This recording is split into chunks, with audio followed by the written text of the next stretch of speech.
जय माँ भगवती, जय माँ दुर्गा। माँ भगवती की अनंत कृपा से आज हम श्री दुर्गा सप्तशती के चौथे दिन के अध्याय का श्रवण करेंगे। ये अध्याय है 5, 6, 7 और 8। ये अध्याय माता दुर्गा के दिव्य चमत्कारों और उनकी अद्भुत लीलाओं का वर्णन करते हैं। माँ की कृपा जिन पर बरसती है, उनके जीवन से समस्त विघ्न और संकट अपने आप ही दूर हो जाते हैं। हे माँ जगदम्बे, जो भी श्रद्धा और भक्ति से आपके इस पावन पाठ को सुन रहे हैं, उनके जीवन से समस्त विघ्न बाधाओं को दूर करे, उन्हें शक्ति, साहस, सुख और समृद्धि प्रदान करे। हे माँ, आपकी भक्ति का प्रकाश उनके हृदय में सदा जलता रहे और वे आपके चरणों की भक्ति में लीन रहे। जो भी सच्चे मन से आपका स्मरण करे, उसकी हर मनोकामना पूर्ण हो और वे आपके आशीर्वाद का अधिकारी बने। जय माँ भगवती, जय माँ दुर्गा। इस उत्तर चरित्र के रुद्र ऋषि हैं, महासरस्वती देवता है, अनुष्टप छंद है, भीमा शक्ति है, भ्रामरी बीज है, सूर्य तत्व है और सामवेद स्वरूप है। महासरस्वती की प्रसन्नता के लिए उत्तर चरित्र के पाठ में इसका विनियोग किया जाता है, जो अपने कर कमलों में घंटा, शूल, हल, शंख, मूसल, चक्र, धनुष और बाण धारण करती हैं। शरद ऋतु के शोभा संपन्न चंद्रमा के समान जिनकी मनोहर कांति है, जो तीनों लोकों की आधारभूता और शुंभ आदि दैत्यों का नाश करने वाली है, तथा गौरी के शरीर से जिनका प्राकट्य हुआ है, उन महासरस्वती देवी का मैं निरंतर भजन करता हूँ। ऋषि कहते हैं कि पूर्व काल में शुंभ और निशुंभ नामक असुरों ने अपने बल के घमंड में आकर शचीपति इंद्र के हाथ से तीनों लोगों का राज्य और यज्ञ भाग छीन लिए। वे ही दोनों सूर्य और चंद्रमा, कुबेर, यम और वरुण के अधिकार का भी उपयोग करने लगे। वायु और अग्नि का कार्य भी वे ही करने लगे। उन दोनों ने सब देवताओं को अपमानित, राज्य भ्रष्ट, पराजित तथा अधिकारहीन करके स्वर्ग से निकाल दिया। उन दोनों महान असुरों से तिरस्कृत देवताओं ने अपराजिता देवी का स्मरण किया और सोचा, जगदम्बा ने हम लोगों को वर दिया था कि आपत्ति काल में स्मरण करने पर मैं तुम्हारी सब आपत्तियों का तत्काल नाश कर दूंगी। यह विचार कर देवता गिरिराज हिमालय पर गए और वहाँ भगवती विष्णु माया की स्तुति करने लगे। देवता बोले, देवी को नमस्कार है, महादेवी शिवा को सर्वदा नमस्कार है, प्रकृति एवं भद्रा को प्रणाम है। हम लोग नियम पूर्वक जगदम्बा को नमस्कार करते हैं, रुद्रा को नमस्कार है, नित्या, गौरी एवं धात्री को बारंबार नमस्कार है, ज्योत्सनामयी, चंद्र रूपिणी एवं सुख स्वरूपा देवी को सतत प्रणाम है। शरणागतों का कल्याण करने वाली वृद्धि एवं सिद्धि रूपा देवी को हम बारंबार प्रणाम करते हैं। राक्षसों की लक्ष्मी, राजाओं की लक्ष्मी तथा शिव पत्नी स्वरूपा आप जगदम्बा को बार बार नमस्कार है। दुर्गा, दुर्गपारा, दुर्गम संकट से पार उतारने वाली, सारा, सबकी सारभूता, सर्वकारिणी, ख्याति, कृष्णा और धूम्रा देवी को सर्वदा नमस्कार है। अत्यंत सौम्य तथा अत्यंत रौद्र रूपा देवी को हम नमस्कार करते हैं, उन्हें हमारा बारंबार प्रणाम है। जगत के आधारभूता कृति देवी को बारंबार नमस्कार है। जो देवी सब प्राणियों में विष्णु माया के नाम से कही जाती है, उनको नमस्कार, उनको नमस्कार, उनको बारंबार नमस्कार है। जो देवी सब प्राणियों में चेतना कहलाती है, उनको नमस्कार, उनको नमस्कार, उनको बारंबार नमस्कार है। जो देवी सब प्राणियों में बुद्धि रूप से स्थित है, उनको नमस्कार, उनको नमस्कार, उनको बारंबार नमस्कार है। जो देवी सब प्राणियों में निद्रा रूप से स्थित है, उनको नमस्कार, उनको नमस्कार, उनको बारंबार नमस्कार है। जो देवी सब प्राणियों में शुद्धा रूप से स्थित है, उनको नमस्कार, उनको नमस्कार, उनको बारंबार नमस्कार है। जो देवी सब प्राणियों में छाया रूप से स्थित है, उनको नमस्कार, उनको नमस्कार, उनको बारंबार नमस्कार है। जो देवी सब प्राणियों में शक्ति रूप से स्थित है, उनको नमस्कार, उनको नमस्कार, उनको बारंबार नमस्कार है। जो देवी सब प्राणियों में तृष्णा रूप से स्थित है, उनको नमस्कार, उनको नमस्कार, उनको बारंबार नमस्कार है। जो देवी सब प्राणियों में क्षमा रूप से स्थित है, उनको नमस्कार, उनको नमस्कार, उनको बारंबार नमस्कार है। जो देवी सब प्राणियों में जाति रूप से स्थित है, उनको नमस्कार, उनको नमस्कार, उनको बारंबार नमस्कार है। जो देवी सब प्राणियों में लज्जा रूप से स्थित है, उनको नमस्कार, उनको नमस्कार, उनको बारंबार नमस्कार है। जो देवी सब प्राणियों में शांति रूप से स्थित है, उनको नमस्कार, उनको नमस्कार, उनको बारंबार नमस्कार है। जो देवी सब प्राणियों में श्रद्धा रूप से स्थित है, उनको नमस्कार, उनको नमस्कार, उनको बारंबार नमस्कार है। जो देवी सब प्राणियों में कांति रूप से स्थित है, उनको नमस्कार, उनको नमस्कार, उनको बारंबार नमस्कार है। जो देवी सब प्राणियों में लक्ष्मी रूप से स्थित है, उनको नमस्कार, उनको नमस्कार, उनको बारंबार नमस्कार है। जो देवी सब प्राणियों में वृत्ति रूप से स्थित है, उनको नमस्कार, उनको नमस्कार, उनको बारंबार नमस्कार है। जो देवी सब प्राणियों में स्मृति रूप से स्थित है, उनको नमस्कार, उनको नमस्कार, उनको बारंबार नमस्कार है। जो देवी सब प्राणियों में दया रूप से स्थित है, उनको नमस्कार, उनको नमस्कार, उनको बारंबार नमस्कार है। जो देवी सब प्राणियों में तुष्टि रूप से स्थित है, उनको नमस्कार, उनको नमस्कार, उनको बारंबार नमस्कार है। जो देवी सब प्राणियों में माता रूप से स्थित है, उनको नमस्कार, उनको नमस्कार, उनको बारंबार नमस्कार है। जो देवी सब प्राणियों में भ्रांति रूप से स्थित है, उनको नमस्कार, उनको नमस्कार, उनको बारंबार नमस्कार है। जो जीवों के इंद्रिय वर्ग की अधिष्ठात्री देवी एवं सब प्राणियों में सदा व्याप्त रहने वाली है, उन व्याप्ति देवी को बारंबार नमस्कार है। जो देवी चैतन्य रूप से इस संपूर्ण जगत को व्याप्त करके स्थित है, उनको नमस्कार, उनको नमस्कार, उनको बारंबार नमस्कार है। पूर्व काल में अपने अभिष्ट की प्राप्ति होने से देवताओं ने जिनकी स्तुति की तथा देवराज इंद्र ने बहुत दिनों तक जिनका सेवन किया, वे कल्याण की साधन भूता ईश्वरी हमारा कल्याण और मंगल करे तथा सारी आपत्तियों का नाश कर डाले। उदंड दैत्यों से सताए हुए हम सभी देवता जिन परमेश्वरी को इस समय नमस्कार करते हैं तथा जो भक्ति से विनम्र पुरुषों द्वारा स्मरण की जाने पर तत्काल ही संपूर्ण विपत्तियों का नाश कर देती हैं, वे जगदम्बा हमारा संकट दूर करे। ऋषि कहते हैं कि हे राजन, इस प्रकार जब देवता स्तुति कर रहे थे, उस समय पार्वती देवी गंगा जी के जल में स्नान करने के लिए वहां आई। उन सुंदर भौहों वाली भगवती ने देवताओं से पूछा, आप लोग यहाँ किसकी स्तुति कर रहे हैं? तब उन्हीं के शरीर कोश से प्रकट हुई शिवा देवी बोली, शुंभ दैत्य से तिरस्कृत और युद्ध में निशुंभ से पराजित हो यहाँ एकत्रित हुए ये समस्त देवता ये मेरी ही स्तुति कर रहे हैं। पार्वती देवी के शरीर कोश से अंबिका का प्रादुर्भाव हुआ था, इसलिए वे समस्त लोकों में कौशिकी कही जाती हैं। कौशिकी के प्रकट होने के बाद पार्वती देवी का शरीर काले रंग का हो गया, अतः हिमालय पर रहने वाली कालिका देवी के नाम से विख्यात हुई। तदंतर शुंभ निशुंभ के भृत्य चंडमुंड वहां आए और उन्होंने परम मनोहर रूप धारण करने वाली अंबिका देवी को देखा। फिर वे शुंभ के पास जाकर बोले, महाराज, एक अत्यंत मनोहर स्त्री है जो अपनी दिव्य कांति से हिमालय को प्रकाशित कर रही है।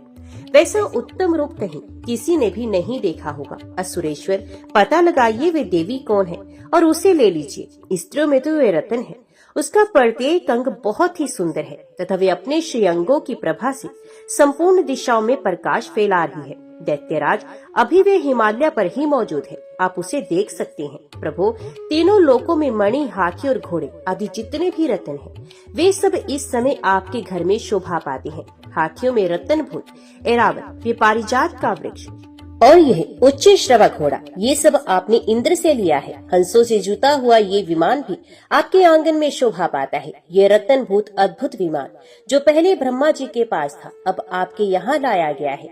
ये महापदम नामक निधि आप कुबेर से छीन लाए हैं। समुद्र ने भी आपको किंचलनी नाम की माला भेंट की है जो केसरों से सुशोभित है और जिसके कमल कभी कुम्हलाते नहीं। स्वर्ण की वर्षा करने वाला वरुण का छत्र भी आपके घर में शोभा पाता है तथा ये श्रेष्ठ रथ जो पहले प्रजापति के अधिकार में था, अब आपके पास मौजूद है। दैत्येश्वर, मृत्यु की उत्क्रांतिदा नाम वाली शक्ति भी आपने छीन ली है तथा वरुण का पाश और समुद्र में होने वाले सब प्रकार के रत्न आपके भाई निशुंभ के अधिकार में है। अग्नि ने भी स्वतः शुद्ध किए हुए 2 वस्त्र आपकी सेवा में अर्पित किए हैं। दैत्यराज, इस प्रकार सभी रत्न आपने एकत्रित कर लिए हैं। फिर जो ये स्त्रियों में रत्न रूप कल्याण में देवी है, इसे आप क्यों नहीं अपने अधिकार में कर लेते?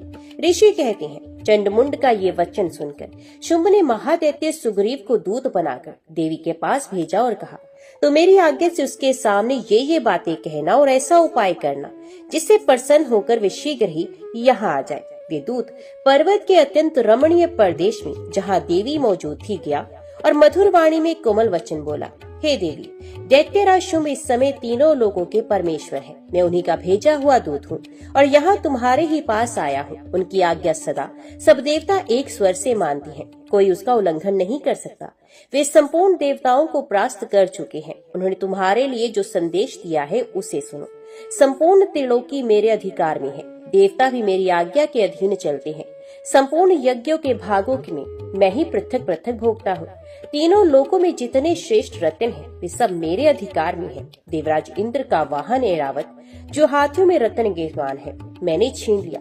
क्षीरसागर का मंथन करने से जो अश्व रत्न उच्च श्रवा प्रकट हुआ था, उसे देवताओं ने मेरे पैरों पर पड़कर समर्पित किया है। सुंदरी, उनके सिवा और भी जितने रत्न भूत पदार्थ देवताओं, गंधर्वों और नागों के पास थे, वे सब मेरे ही पास आ गए। देवी, हम लोग तुम्हें संसार की स्त्रियों में रत्न मानते हैं। अब तुम हमारे पास आ जाओ, क्योंकि रत्नों का उपभोग करने वाले हम ही हैं। चंचल कटाक्षों वाली सुंदरी, तुम मेरी या मेरे भाई महाप्रकर्मी निशुंभ की सेवा में आ जाओ, क्योंकि तुम रत्न स्वरूपा हो। मेरा वरण करने से तुम्हें तुलना रहित महान ऐश्वर्य की प्राप्ति होगी। अपनी बुद्धि से ये विचार कर तुम मेरी पत्नी बन जाओ। ऋषि कहते हैं कि दूत के यूं कहने पर कल्याण में भगवती दुर्गा देवी, जो इस जगत को धारण करती है, मन ही मन गंभीर भाव से मुस्कुराई और इस प्रकार बोली। देवी ने कहा, दूत, तुमने सत्य कहा है, इसमें तनिक भी मिथ्या नहीं। शुंभ तीनों लोकों का स्वामी है और निशुंभ भी उसी के समान पराक्रमी है, किंतु इस विषय में मैंने जो प्रतिज्ञा कर ली है उसे मिथ्या कैसे करूं? मैंने अपनी अल्प बुद्धि के कारण पहले से जो प्रतिज्ञा कर रखी है उसे सुनो। जो मुझे संग्राम में जीत लेगा, जो मेरे अभिमान को चूर्ण कर देगा तथा संसार में जो मेरे समान बलवान होगा, वही मेरा स्वामी होगा। इसलिए शुंभ अथवा महादैत्य निशुंभ स्वयं ही यहाँ पधारे और मुझे जीतकर शीघ्र ही मेरा पाणी ग्रहण करे। इसमें विलंब की क्या आवश्यकता है? दूत ने कहा, देवी, तुम घमंड से भरी हुई हो, मेरे सामने ऐसी बातें मत करो। तीनों लोकों में कौन ऐसा पुरुष है जो शुंभ निशुंभ के सामने खड़ा हो सके? देवी, अन्य दैत्यों के सामने भी सारे देवता युद्ध में नहीं ठहर सकते, फिर तुम अकेली स्त्री होकर कैसे ठहर सकती हो? जिन निशुंभ आदि दैत्यों के सामने इंद्र आदि सब देवता भी युद्ध में खड़े नहीं हुए, उनके सामने तुम स्त्री होकर कैसे जाओगी? इसलिए तुम मेरे ही कहने से शुंभ निशुंभ के पास चली चलो। ऐसा करने से तुम्हारे गौरव की रक्षा होगी, अन्यथा जब वे केश पकड़कर घसीटेंगे तब तुम्हें अपनी प्रतिष्ठा खोकर जाना पड़ेगा। देवी ने कहा, तुम्हारा कहना ठीक है। शुंभ बलवान है और निशुंभ भी बड़े पराक्रमी है, किंतु क्या करूं? मैंने पहले बिना सोचे समझे प्रतिज्ञा कर ली है, अतः अब तुम जाओ। मैंने तुमसे जो कुछ कहा है वे सब दैत्यराज से आदर पूर्वक कहना, फिर वे जो उचित जान पड़े वे करें।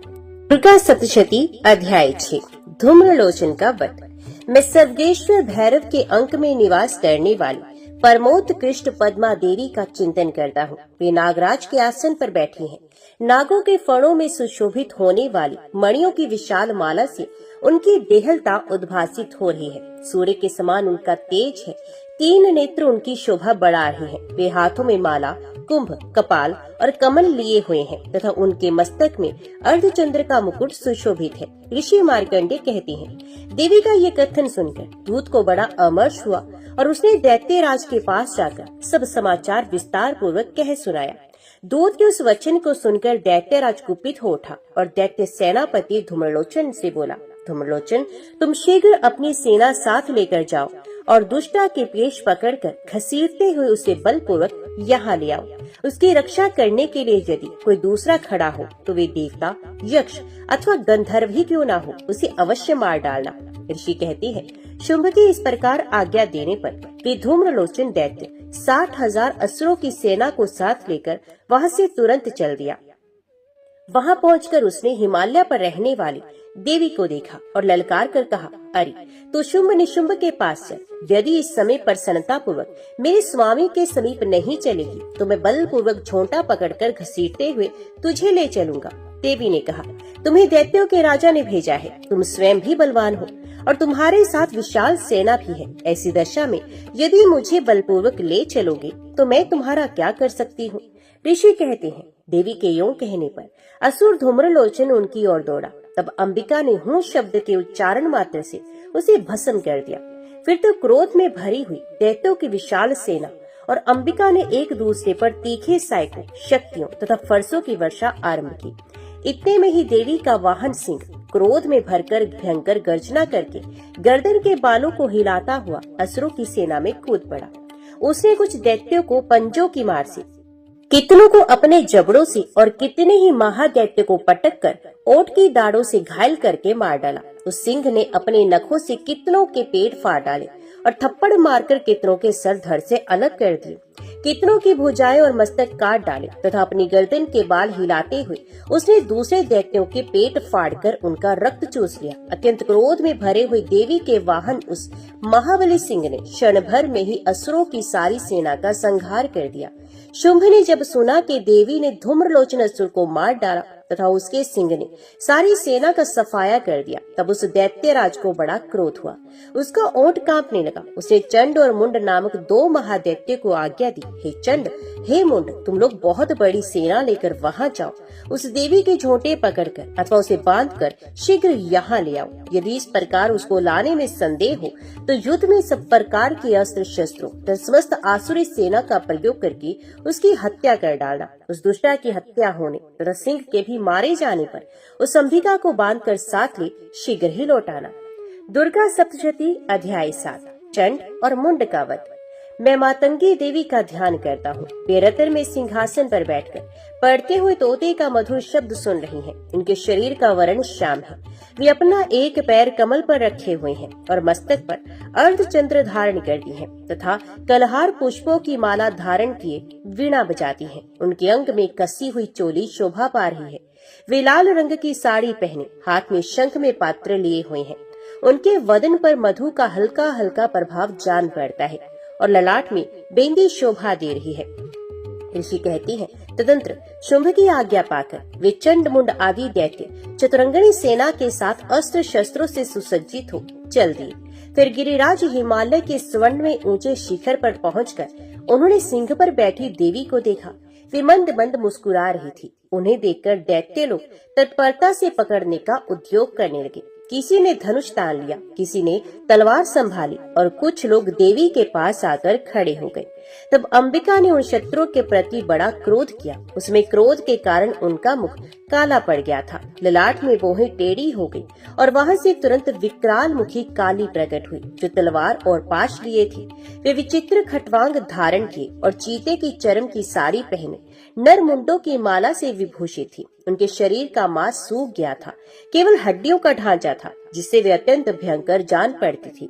उनका मुख बहुत विशाल था, जीभ लपलपाने के कारण वे और भी डरावनी प्रतीत होती थी। उनकी आंखें भीतर को धसी हुई और कुछ लाल थी। वे अपनी भयंकर गर्जना से संपूर्ण दिशाओं को गुंजा रही थी। बड़े बड़े दैत्यों का वध करती हुई वे कालिका देवी बड़े वेग से दैत्यों की उस सेना पर टूट पड़ी और उन सबको भक्षण करने लगी।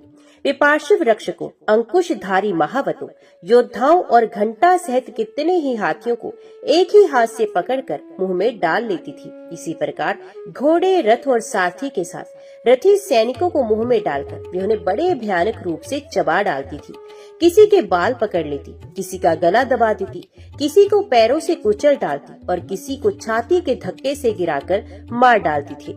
वे असुरों के छोड़े हुए बड़े बड़े अस्त्र शस्त्र मुंह से पकड़ लेती और रोष में भरकर उनको दांतों से पीस डालती थी। काली ने बलवान एवं दुरात्मा दैत्यों की वे सारी सेना रोंद डाली, खा डाली और कितनों को बार भगा दिया। कोई तलवार के घाट उतारे गए, कोई खटवांग से पीटे गए और कितने ही असुर दांतों के अग्रभाग से कुचले जाकर मृत्यु को प्राप्त हो गए। इस प्रकार देवी ने असुरों की सारी सेना को क्षण भर में मार गिराया। ये देख चंड उन अत्यंत भयानक काली देवी की ओर दौड़ा तथा महादैत्य मुंड ने भी अत्यंत भयंकर बाणों की वर्षा से तथा हजारों बार चलाए हुए चक्रों से उन भयानक नेत्रों वाली देवी को आच्छादित कर दिया। वे अनेकों चक्र देवी के मुख में समाते हुए ऐसे जान पड़े मानो सूर्य की बहुतेरे मंडल बादलों के उदर में प्रवेश कर रहे हो। तब भयंकर गर्जना करने वाली काली ने अत्यंत रोष में भरकर विकट अट्टहास किया। उसमें उनके विकराल वदन के भीतर कठिनता से देखे जा सकने वाले दांतों की प्रभा से वे अत्यंत उज्जवल दिखाई देती थी।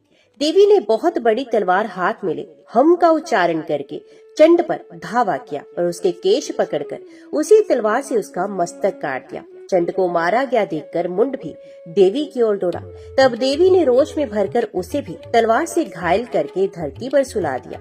महाप्रकर्मी चंड और मुंड को मारा गया देख मरने से बची हुई बाकी सेना भय से व्याकुल हो चारों ओर भाग गई। तदंतर काली ने चंड और मुंड का मस्तक हाथ में ले चंडिका के पास जाकर प्रचंड अट्टहास करते हुए कहा, देवी, मैंने चंड और मुंड नामक इन 2 महापशुओं को तुम्हें भेंट किया है। अब युद्ध भूमि में तुम शुंभ और निशुंभ का स्वयं ही वध करना। ऋषि कहते हैं, वहाँ लाए हुए उन चंड मुंड नामक महादैत्यों को देखकर कल्याण में चंडी ने काली से मधुर वाणी में कहा, देवी, तुम चंड और मुंड को लेकर मेरे पास आई हो, इसलिए संसार में चामुंडा के नाम से तुम्हारी ख्याति होगी। श्री दुर्गा सप्तशती अध्याय 8 रक्त बीज का वध। मैं अणिमा आदि सिद्धि में किरणों से आवृत भवानी का ध्यान करता हूँ।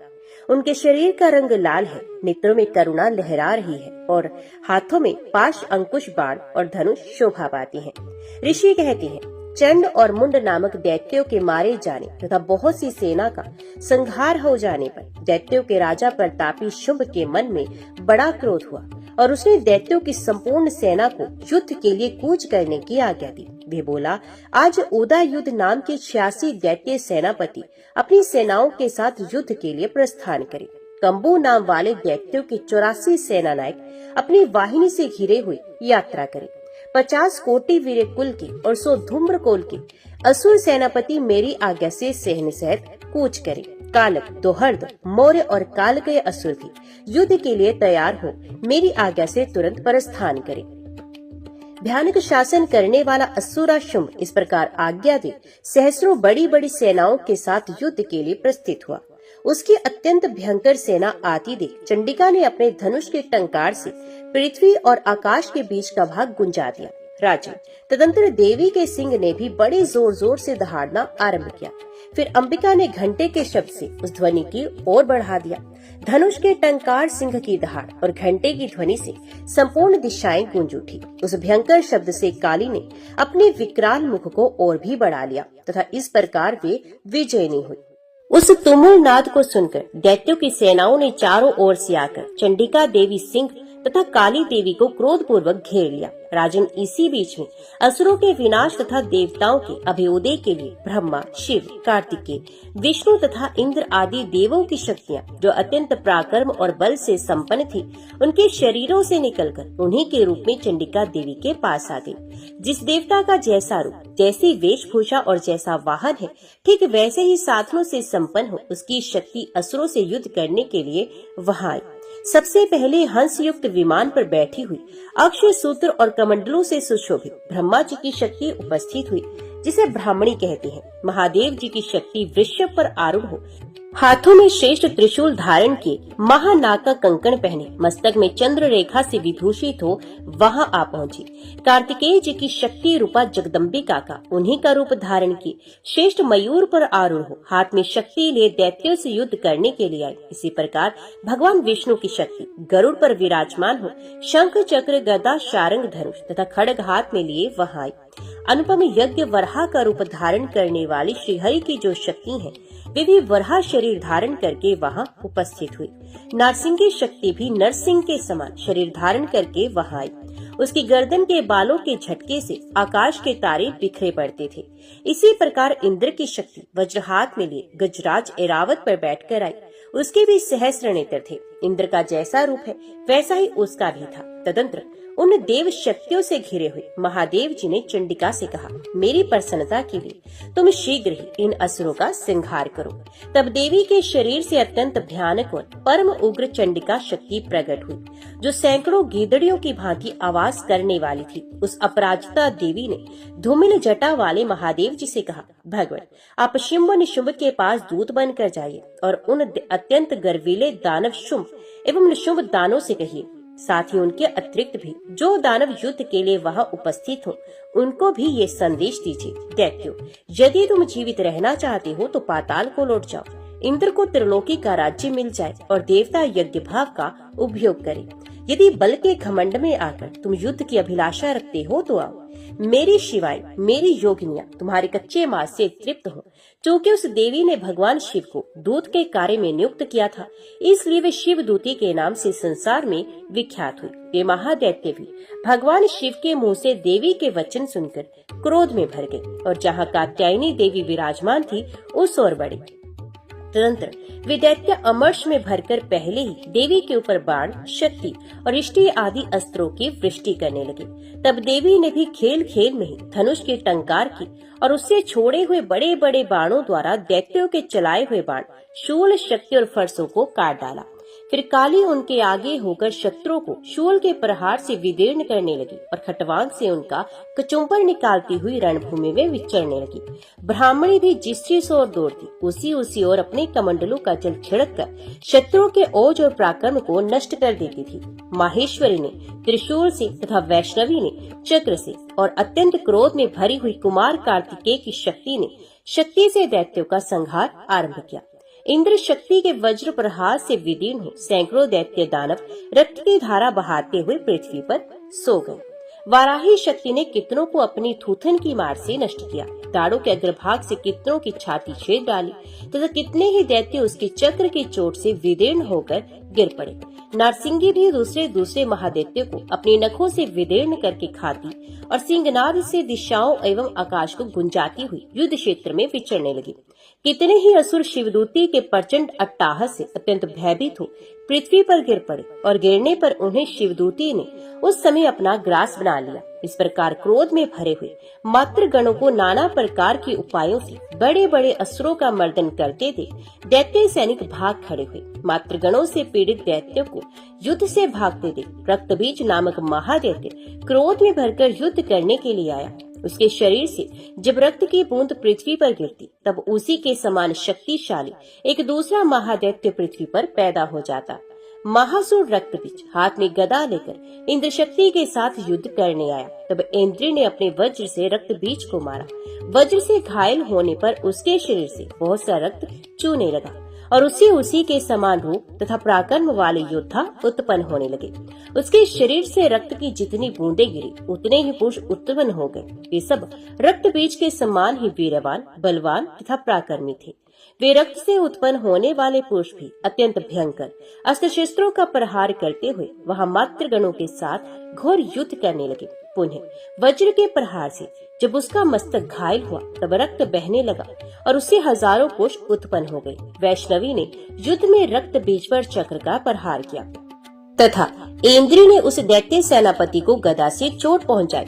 वैष्णवी के चक्र से घायल होने पर उसके शरीर से जो रक्त बहा और उससे जो उसी के बराबर आकार वाले सहस्रों महादैत्य प्रकट हुए उनके द्वारा संपूर्ण जगत व्याप्त हो गया। कुमारी ने शक्ति से, वाराही ने खड़ग से और माहेश्वरी ने त्रिशूल से महादैत्य रक्तबीज को घायल किया। क्रोध में भरे हुए उस महादैत्य रक्तबीज ने भी गदा से सभी मातृ शक्तियों पर पृथक पृथक प्रहार किया। शक्ति और शूल आदि से अनेक बार घायल होने पर जो उसके शरीर से रक्त की धारा पृथ्वी पर गिरी उससे भी निश्चय ही सैकड़ों असुर उत्पन्न हुए। इस प्रकार उस महादैत्य के रक्त से प्रकट हुए असुरों द्वारा संपूर्ण जगत व्याप्त हो गया। इससे उन देवताओं को बड़ा भय हुआ। देवताओं को उदास देख चंडिका ने काली से शीघ्रता पूर्वक कहा, चामुंडे, तुम अपना मुख और भी फैलाओ तथा मेरे शस्त्रपात से गिरने वाले रक्त बिंदुओं और उनसे उत्पन्न होने वाले महादैत्य को तुम अपने इस उतावले मुख से खा जाओ। इस प्रकार रक्त से उत्पन्न होने वाले महादैत्यों का भक्षण करते हुए तुम रणों में विचरती हुई रहो। ऐसा करने से दैत्य का सारा रक्त क्षीण हो जाने पर यह स्वयं ही नष्ट हो जाएगा। उन भयंकर महादैत्यों को जब तुम खा जाओगी तब दूसरे नए दैत्य उत्पन्न नहीं हो सकेंगे। काली से यूं कहकर चंडिका देवी ने शूल से रक्त बीज को मारा और काली ने अपने मुख में उसका रक्त ले लिया। तब उसने वहां चंडिका पर गदा से प्रहार किया, किंतु उस गदापात ने देवी को तनिक भी वेदना नहीं पहुंचाई। रक्त बीज के घायल शरीर से बहुत सा रक्त गिरा, किंतु ज्यों ही वे गिरा त्यों ही चामुंडा ने उसे अपने मुख में ले लिया। रक्त गिरने से काली के मुख में जो महादैत्य उत्पन्न हुए उन्हें भी वे चट कर गई और उसने रक्त बीज का रक्त भी पी लिया। तदंतर देवी ने रक्त बीज को, जिसका रक्त चामुंडा ने पी लिया था, वज्र, बाण, खड्ग तथा रिष्टि आदि से मार डाला। राजन, इस प्रकार शस्त्रों के समुदाय से आहत एवं रक्तहीन हुआ महादैत्य रक्त बीज पृथ्वी पर गिर पड़ा। नरेश्वर, इसी देवताओं को अनुपम हर्ष की प्राप्ति हुई और मातृगण उन असुरों के रक्तपान के मर से उद्धत सा होकर नृत्य करने लगा। जय माँ भगवती, जय माँ दुर्गा। कंडे पुराण में वर्णित है कि जब सृष्टि का अस्तित्व शून्य था, चारों ओर केवल अंधकार था, तब एक दिव्य प्रकाश प्रकट हुआ। वही प्रकाश माता कुष्मांडा का स्वरूप था। उनकी हल्की मुस्कान से सूर्य की अनगिनत किरणें उत्पन्न हुई। उसी मुस्कान ने ब्रह्मांड की रचना की। इसी कारण इन्हें कुष्मांडा कहा जाता है। कु का मतलब छोटा, ऊष्मा का मतलब ऊर्जा, अंड का मतलब ब्रह्मांड, अर्थात जिसने अपनी ऊर्जा के छोटे कण से ब्रह्मांड की रचना कर दी। माता कुष्मांडा के 8 हाथों में विभिन्न दिव्य अस्त्र शस्त्र और वर मुद्रा शोभायमान है और वे सिंह पर आरूढ़ हैं। उनकी पूजा करने से भक्त को आयु, आरोग्य, बल और समृद्धि प्राप्त होती है। बहुत पहले की बात है। अश्विन मास का पावन काल था। हिमालय की तराई में बसे कौशल नगर नामक राज्य में राजा सुदर्शन शासन करते थे। राजा धर्मप्रिय, न्यायशिष्ट और प्रजापालक थे। रानी सुमित्रा बड़ी ही गुणवती और पतिव्रता थी। राज्य सुख शांति से भरपूर था, लेकिन एक ही कमी थी, राजा और रानी निसंतान थे। संतानहीन होने के कारण रानी का हृदय प्राय विषाद से भर जाता। महलों की रौनक होते हुए भी उनके हृदय में एक ही रिक्तता बनी रहती। वे दिन रात देवालय में जाकर प्रार्थना करती, हे माँ दुर्गा, हे आदि शक्ति, मेरे जीवन का ये शून्य आप ही भर सकती हैं। एक दिन नगर के ऋषि गालक महर्षि राजमहल में आए। उन्होंने रानी के मुखमंडल पर उदासी देखी। रानी ने हाथ जोड़कर कहा, गुरुदेव, मुझे जीवन में सब कुछ मिला है, पर संतान सुख से वंचित हूँ। कृपया करके कोई उपाय बताइए। गालव ऋषि ने गंभीर स्वर में कहा, हे रानी, अश्विन मास के शुक्ल पक्ष की चतुर्थी तिथि से प्रारंभ कर आप माता कुष्मांडा की आराधना करें। निर्जल व्रत रखकर माँ के 8 नामों का जप कीजिए। निश्चय ही माता आपकी गोद भरेंगी। रानी ने संकल्प लिया और राजमहल के पास बने उद्यान में कुष्मांडा देवी का एक सुंदर मंदिर निर्मित करवाया। प्रतिदिन वे वहीं जाकर दीप प्रज्वलित करती और ओम कुष्मांडाय नमः मंत्र का जप करने लगी। समय बीतता गया। रानी की तपस्या गहन होती गई। वे दिन रात केवल माता कुष्मांडा के ध्यान में लीन रहती।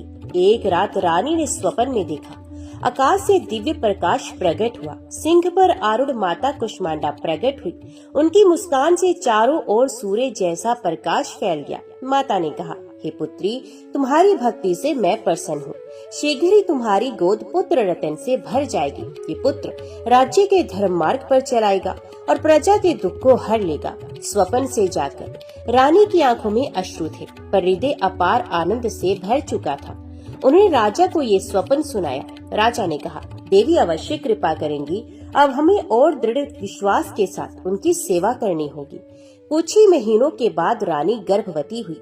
पूरे राज्य में आनंद की लहर दौड़ गई। प्रजा ने इसे माँ कुष्मांडा की कृपा माना। नवमास बाद रानी ने एक तेजस्वी पुत्र को जन्म दिया। उसका नाम रखा गया विक्रमसेन। पुत्र के जन्म दिवस पर समूचे राज्य में दीप जलाए गए। लोग कहने लगे, ये तो सचमुच माता कुष्मांडा का ही वरदान है। उनकी मुस्कान ने ही हमारे राजा के वंश को पूर्ण किया।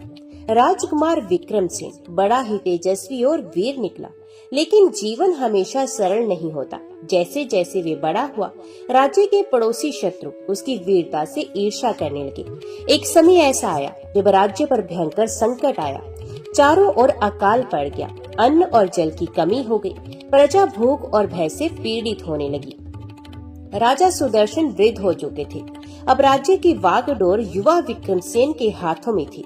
उसने माता कुष्मांडा की मूर्ति के आगे दीपक जलाकर प्रण किया, हे माँ, आपने मेरी माता को पुत्र रत्न का सुख दिया। अब राज्य को संकट से मुक्त करने की जिम्मेदारी भी आपकी है। मुझे शक्ति दीजिए कि मैं प्रजा को बचा सकूं। यहीं से कथा का नया मोड़ शुरू होता है कि कैसे माता कुष्मांडा अपने भक्त की रक्षा करती हैं और अंधकार को दूर कर प्रकाश का मार्ग दिखाती हैं। समय बीता। कौशल नगर राज्य की समृद्धि और शांति पर अचानक ग्रहण लग गया। वर्षा ऋतु में वर्षा नहीं हुई, खेत सूख गए, नदियां और तालाब जलहीन हो गए, फसलें नष्ट हो गई, अन्न का दाना दाना दुर्लभ हो गया। प्रजा दुखी होकर राजा विक्रमसेन के दरबार में आने लगी। महाराज, भूख से हमारे बालक रोते हैं, पशु पक्षी तक तड़प रहे हैं, कृपया कर कोई उपाय कीजिए। राजा का हृदय करुणा से भर गया। उन्होंने दरबारियों और मंत्रियों से विचार विमर्श किया, लेकिन कोई ठोस उपाय सामने नहीं आया। राजा ने सोचा, जब मेरी माता ने संतान प्राप्ति के लिए देवी कुष्मांडा का व्रत किया तब माता ने कृपा की थी। आज राज्य संकट में है तो मैं भी उसी माता की शरण लूंगा। विक्रमसेन ने दरबारियों से कहा, जब तक ये संकट समाप्त नहीं होता मैं सुख सुविधाओं का त्याग कर दूंगा। मैं अन्न जल का न्यूनतम सेवन कर कठोर तपस्या करूंगा, केवल माँ कुष्मांडा की शरण लूंगा। उन्होंने राजमहल के पास स्थित उसी मंदिर को अपना निवास बनाया जहाँ उनकी माता रानी सुमित्रा पूजा करती थी। दिन रात वे ओम कुष्मांडाय नमः का जप करने लगे। प्रजा ये देखकर प्रभावित हुई और हजारों लोग मंदिर परिसर में आकर दीप जलाने लगे। पूरा राज्य मानो सामूहिक रूप से देवी कुष्मांडा की शरण में आ गया। माता कुष्मांडा भक्तों की तुरंत सुन लेती है, परंतु कभी कभी ये उनकी भक्ति को परखती भी है। एक रात विक्रमसेन को स्वप्न आया। स्वप्न में वो एक गहरे अंधकार में वन में भटक रहे थे। चारों ओर भयावह राक्षस थे। वे भूख और प्यास से व्याकुल हो गए। तभी दूर से एक दिव्य ज्योति दिखाई दी। ज्योति से स्वर आया कि हे बालक, क्या तू विपत्ति में भी अडिग रहेगा? क्या तू कठिनाई में भी विश्वास रखेगा? विक्रमसेन ने हाथ जोड़कर उत्तर दिया, माँ, चाहे विपत्ति कितनी भी भयंकर क्यों न हो, मेरा विश्वास कभी डिग नहीं सकता। आप ही मेरी रक्षक हैं, आप ही मेरी माँ है। तभी स्वप्न समाप्त हो गया। अगली सुबह राज्य के लोग आश्चर्यचकित रह गए। रात भर से बादल घिरे हुए थे और प्रातः काल पहली वर्षा की बूंदें धरती पर गिरी। धीरे धीरे झमाझम वर्षा होने लगी। सूखे खेतों ने मानो जीवन का अमृत पी लिया। प्रजा ने आनंद से नृत्य करना शुरू कर दिया। लोग कहने लगे, ये तो राजकुमार की तपस्या और माता कुष्मांडा की कृपा है। माता ने हमारी पुकार सुन ली। लेकिन संकट पूरी तरह समाप्त नहीं हुआ। वर्षा तो हुई, परंतु फसलों को पकने में समय लगने लगा। राज्य के अन्नकोष लगभग खाली थे। भूख अब भी लोगों को तड़पा रही थी। एक दिन मंदिर में दीपक जलाते समय विक्रमसेन को ध्यान की अवस्था में एक दृश्य दिखाई दिया। माता कुष्मांडा उनके सामने प्रकट हुई और मधुर स्वर में कहा, वत्स, वर्षा तो मैंने करा दी, अब आगे का कार्य तुझे करना होगा। जंगल के मध्य सूर्यकुंड नामक एक पवित्र सरोवर है, उसमें दिव्य अन्न उत्पन्न होता है। तू वहाँ जा और अन्न प्रजा में बांट। ये अन्न समाप्त नहीं होगा जब तक प्रजा की आवश्यकता पूरी न हो जाए। राजकुमार जाकर तुरंत कुछ सैनिकों और सेवकों को लेकर सूर्यकुंड की ओर चल पड़ा। कई दिनों की यात्रा के बाद वे सूर्यकुंड पहुँचे। वहाँ का दृश्य अद्भुत था। सरोवर का जल स्वर्णिम आभा से चमक रहा था और उसके किनारे अन्न की बालियां स्वयं उगती जा रही थी। राजकुमार ने जैसे ही हाथ जोड़कर प्रार्थना की, वैसे ही बालियों से दाने गिरने लगे। उन्होंने उन्हें एकत्रित किया और बोरों में भरवा लिया। सैनिकों ने जब ये अन्न उठाया तो देखा कि जितने निकालते जाते उतना ही और प्रकट होता जाता, मानो अन्न का स्रोत अनंत था। राजकुमार पूरे राज्य में ये अन्न लेकर लौटे और प्रजा में बांटना शुरू किया। जिस किसी ने भी उस अन्न को खाया, उसका तन मन स्वस्थ हो गया। बीमार लोग भी स्वस्थ हो गए और जिनके हृदय में निराशा थी, उसमें भी नई उमंग आ गई। प्रजा गाते हुए कहने लगी, जय हो माता कुष्मांडा की, जय हो हमारे राजकुमार की तपस्या की। राज्य का संकट धीरे धीरे समाप्त हुआ। खेतों में नई फसलें लहलहाने लगी। एक दिन विक्रमसेन मंदिर में ध्यानस्थ थे। उनके नेत्रों से अश्रु बह रहे थे। उन्होंने प्रार्थना की, माँ, आपने संकट से उबार दिया, पर मैं जानना चाहता हूँ ये शक्ति कहाँ से आती है? ये अनंत अन्न, ये वर्षा का चमत्कार, सब कुछ आपकी मुस्कान से कैसे संभव है? तभी आकाश में दिव्य प्रकाश प्रकट हुआ। माता कुष्मांडा सिंह पर आरूढ़ होकर प्रकट हुई। उनके 8 हाथों से दिव्य तेज निकल रहा था। माता ने कहा, वत्स, जब सृष्टि नहीं थी तब मैं ही शून्य के भीतर विद्यमान थी। मेरी मुस्कान से ये सृष्टि प्रकट हुई। मैं ही सूर्य की किरणों में ऊर्जा हूँ। भक्त जब मुझे अटूट विश्वास से पुकारते हैं तो मैं उनकी आत्मा में प्रकाश बनकर उतरती हूँ और असंभव को संभव बना देती हूँ। विक्रमसेन नतमस्तक हो गए। उनकी आंखों में आंसू थे, पर हृदय अपार आनंद से भर गया। कौशल नगर की समृद्धि और जनता की भक्ति देखकर पड़ोसी राज्य का राजा विरोचन ईर्ष्या से भर गया। उसने सोचा, जब इनके राज्य में अकाल पड़ा था तब यह राजकुमार मंदिर में तपस्या कर रहा था, किंतु अब अचानक इनके राज्य में समृद्धि कैसे लौट आई। निश्चय ही इसके पीछे कोई रहस्य है। अगर मैं इस राज्य पर विजय पालूं तो न केवल संपत्ति बल्कि ये रहस्य भी मेरे हाथ लगेगा। वे अपनी विशाल सेना लेकर कौशल नगर की सीमाओं पर आ थमका। राजमहल में संदेश आया कि शत्रु ने आक्रमण कर दिया है। राजा सुदर्शन वृद्ध हो चुके थे। उन्होंने अपने पुत्र विक्रमसेन को आदेश दिया कि हे पुत्र, अब राज्य की रक्षा का दायित्व तुम्हारे हाथों में है। प्रजा को बचाना तुम्हारा धर्म है। विक्रमसेन ने कहा, पिताश्री, ये केवल मेरा नहीं बल्कि माता कुष्मांडा का आदेश है। मैं युद्ध भूमि में जाकर धर्म की रक्षा अवश्य करूंगा। उन्होंने अपनी सेना को एकत्रित किया और माँ की प्रतिमा के सामने शस्त्र पूजन कर आशीर्वाद लिया।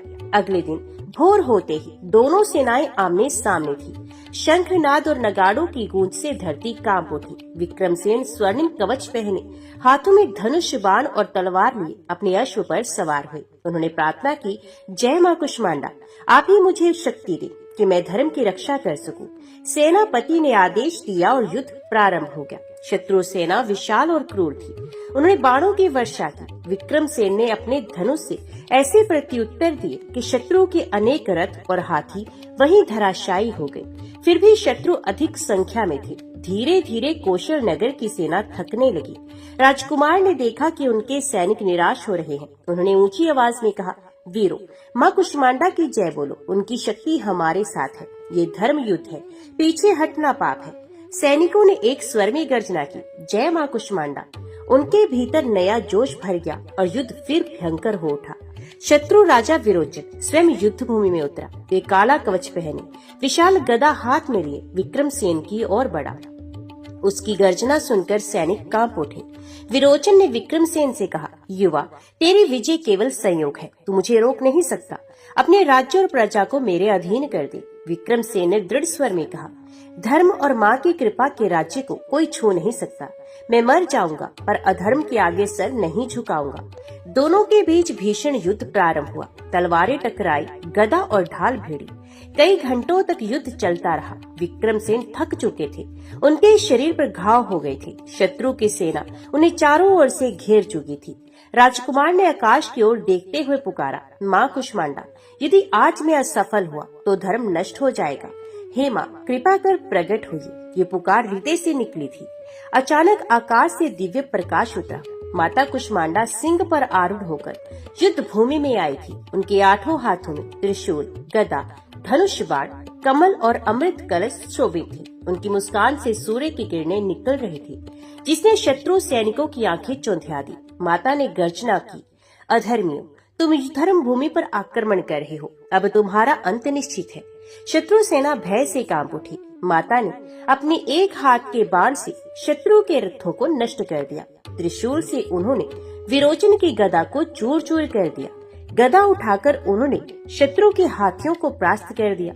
शत्रु सैनिक भागने लगे, परंतु माता की दिव्य दृष्टि से कोई बच न सका। विरोचन माता के सामने नतमस्तक होकर चिल्लाया, हे माँ, मुझे क्षमा करें, मैंने अज्ञानवश आक्रमण किया। अब कभी धर्म के विरुद्ध कदम नहीं उठाऊंगा। माता ने करुणा से कहा, विरोचन, तूने अधर्म का मार्ग चुना, परंतु यदि सच्चे हृदय से प्रायश्चित करता है तो मैं क्षमा करती हूँ। पर याद रख, धर्म का अपमान करने वाले को मैं कभी नहीं छोड़ती। विरोचन ने प्राण बचाए और अपनी सेना लेकर भाग खड़ा हुआ। कौशल नगर की सेना ने हर्ष उल्लास में जय माँ कुष्मांडा का नारा लगाया। राजकुमार विक्रमसेन घुटनों के बल गिर पड़े और हाथ जोड़कर कहने लगे, माँ, आपकी कृपा से धर्म की रक्षा हुई। ये विजय मेरी नहीं, आपकी है। माता मुस्कुराई और कहने लगी, वत्स, याद रखो, जब तक तुम्हारे हृदय में विश्वास और करुणा है तब तक मेरी शक्ति तुम्हारे साथ है। ये राज्य सदा धर्म के पथ पर आगे बढ़े। इतना कहकर माता अदृश्य हो गई। युद्ध से लौटते ही प्रजा ने राजकुमार का भव्य स्वागत किया। राजमहल दीपों से सजाया गया। लोग गा रहे थे, माँ कुष्मांडा की कृपा से हमारा राज्य सुरक्षित है। जय हो धर्म के रक्षक विक्रमसेन की। राजा सुदर्शन ने गर्व से कहा, पुत्र, तूने केवल युद्ध नहीं जीता बल्कि माँ की भक्ति का आदर्श भी स्थापित किया है। युद्ध समाप्त हुआ, शत्रु परास्त हो चुका था। कौशल नगर की प्रजा अब निश्चिंत थी। सभी लोग कहने लगे, हमारे राज्य की रक्षा केवल शस्त्रों से नहीं बल्कि माता कुष्मांडा की कृपा से हुई है।